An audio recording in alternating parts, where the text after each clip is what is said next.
Hi, and welcome to Animal Behavior. Today's topic is social group behavior. While so many animals operate in isolation, those that are social exhibit fascinating behavior. For today, we'll be specifically looking at feeding, breeding, and group defense behaviors.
Every living thing needs to eat, and while the actual act of eating and consuming is quite simple, feeding has become a complex, multifaceted, and diverse behavior across the animal kingdom.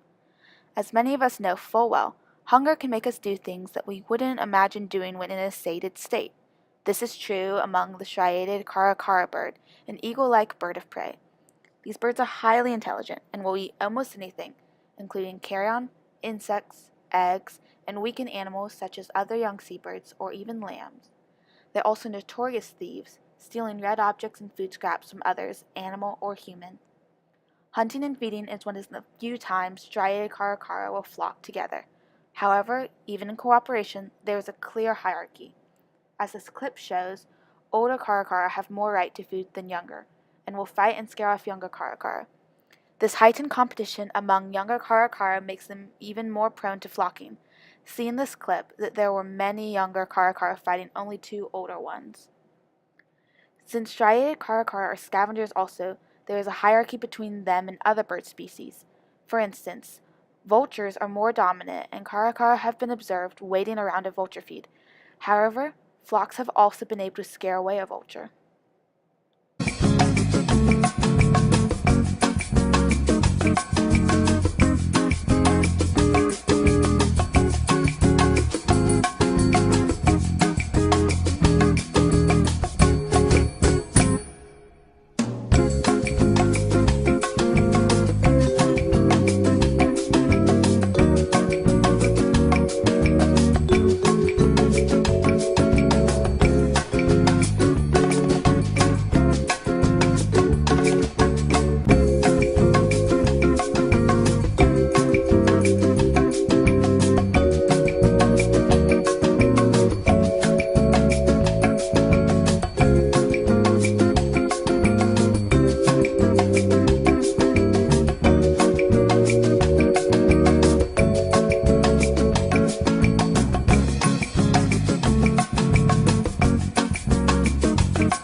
Are another wonderful example of social behavior, and so unique too. In this species, the female elephants have majority of the power. However, when the calf is born, the herd works together to raise it. For communication during breeding season, scientists believe that elephants use subsonic warbles to find other groups. This allows the groups to meet and find potential mates. But before the elephants mate, the male elephant must go through a musk phase. The musk phase can last up to several days or even several months. During this phase, a liquid is produced from the musk gland on the face of the elephant while searching for a female. Another aspect of breeding in elephants is the male elephant will fan their ears, which gives off an odor that will attract the ladies. The younger elephants are also interested in mating. This leads to elephants fighting each other to determine who will mate, but they will never harm each other in the process. As the result, the younger elephant will back off and allow the older elephant to mate as a form of respect.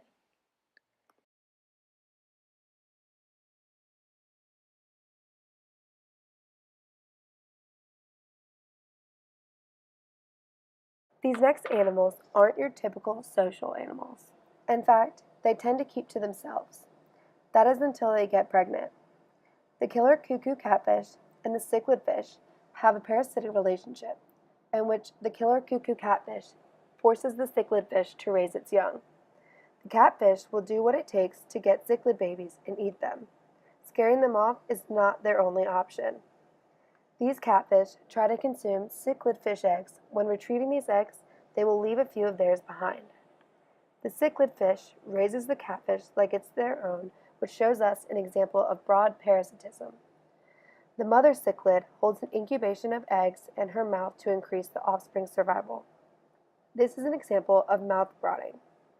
The cichlid mother protects the catfish and takes care of them like they are her own young. This is also similar to the broad parasitism relationship between the cuckoo birds and the warblers. The end goal is to kill the rest of the larvae once they hatch. Obviously, these catfish hatch first, and the cichlid mother protects them and cares for them like they are hers. Sadly, unlike the host birds, these fish have not gone onto the swap.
The last animal we'll discuss is the zebra. There is nothing quite like looking upon a huge herd of zebra. However, unlike other herd animals, these zebra rarely have anything to do with each other. In fact, in one zebra species, the Grevy zebra, herds typically stay together for no more than a few months. The fluidity in zebra herds and their lack of hierarchy are due to the nature of these herds. While they may comprise of familial units, the only binding factor is species. Essentially, if you're a zebra, you can chill with this herd. But these herds are known as selfish herds. The nature of a zebra herd is self-preservation. It is well known that there is safety in numbers, and zebras manipulate this well. By being in a herd, especially in a large one, a zebra's chance of being picked off is slight. When threatened, zebra herds get charged and fall into formation. This formation, though, is not like that of other animal herds, like the previously discussed elephant. In zebra herds, it is everyone for themselves, and zebras will push their way into the center of the herd, the most protective spot, or just generally run away from the predator. Zebras definitely have a hiker's mindset. You don't have to outrun the bear, you just have to outrun the guy next to you.